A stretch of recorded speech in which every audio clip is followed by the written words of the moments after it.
Welcome to The Explainer. So today we're going to tackle a really tough but super important topic, psychological abuse. We're going to break down its deep impact and maybe more importantly, figure out how we can all offer real, meaningful support to survivors. All right, let's just jump right in with a number that, well, it's going to make you pause. 75%. 75% of domestic violence-related femicides happen after a woman has decided to leave her partner. Think about that. Not during the relationship, but after she has already tried to get out. So that one terrifying fact, it just completely flips the script on that question we've all heard before. Why doesn't she just leave? It shows us that leaving is often the most dangerous thing she can do. And it forces us to look past the physical stuff to the invisible scars of psychological violence that make escaping so incredibly complicated. At the very core of this whole experience is trauma. Now, according to the American Psychological Association, we're not just talking about a bad memory here. Trauma is a deep psychological wound. It's an experience so intense that it leaves a lasting negative mark on a person's entire way of being in the world. And the fallout from this kind of trauma, it's huge. As you can see here, it's so much more than just feeling sad or afraid. It can literally rewire a person's brain, leading to things like PTSD, messing with their ability to solve problems or make clear decisions, and it can even lead to chronic physical health problems down the road. Okay, so let's step inside an abusive relationship for a moment and see how this actually works. This isn't just about a couple having bad fights. It's a systematic process of dismantling someone's reality, creating this really complex and scary internal world that the survivor has to navigate every single day. To make this really concrete, let's look at the story of Anna. Her husband, Alex, doesn't just put her down. He gaslights her. He messes with her head so much that she starts to think she's going crazy.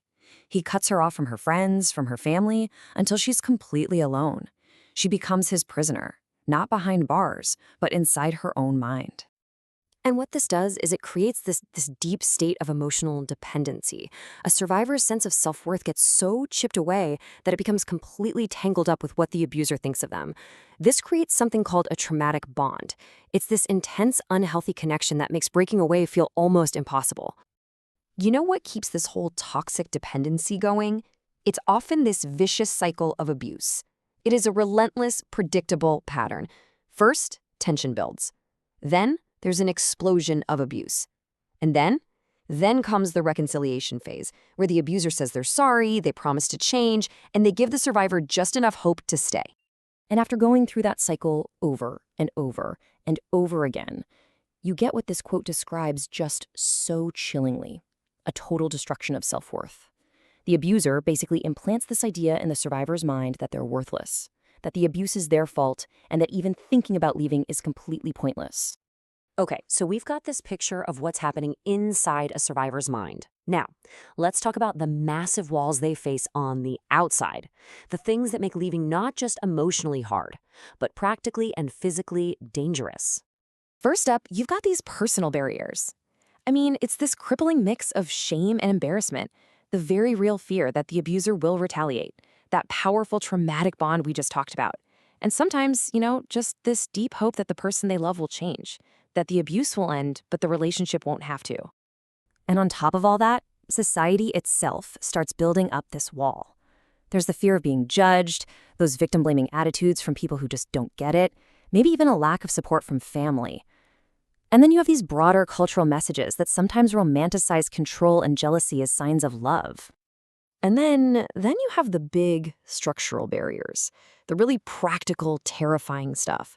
Where is she going to live? How will she support her kids? The fear of losing custody, having no money of her own, not enough shelters or affordable housing. All these things can make the idea of leaving feel like an absolute impossibility. So what happens when you pile all of this, the internal trauma and all these external walls, on top of one person? You get something called decision paralysis. The sheer weight of it all is just so overwhelming that the survivor feels completely frozen, unable to make a move. They're trapped. I know, that sounds incredibly daunting, but here's the thing. It is not hopeless. This is where we pivot. We're going to shift from the problem to the solution. Because what's so important to remember is that healing is absolutely possible, and it happens through these clear pathways to empowerment. There was this really incredible study that looked at survivor stories, and it found that healing isn't about erasing the past. It's not about forgetting. Instead, survivors described it as a process of reconnection, specifically, reconnecting with three key parts of their life that the abuse had tried to take away. So step one, and this is the big one, is reconnecting with yourself. This is all about helping a survivor remember who they are outside of the abuse, reclaiming their identity. It's about learning how to manage the symptoms of trauma and, step by step, taking back control over their own choices and their own life. Next up is reconnecting with other people. You have to remember, a huge part of an abuser's strategy is isolation. So a huge part of healing is breaking that isolation, building a new, healthy support system, and learning how to trust and connect with people again. And finally, the third piece of this puzzle is reconnecting with the wider world. This is all about finding a new sense of purpose. For some, that might mean finding meaningful work. For others, it could be community involvement. And for some, it even means becoming an advocate to help others who've been through it too. So once you understand this three-part journey of reconnection, it completely changes how you think about helping, right? It's not about swooping in to rescue someone. It's about supporting their journey back to themselves. So let's get practical about what that actually looks like.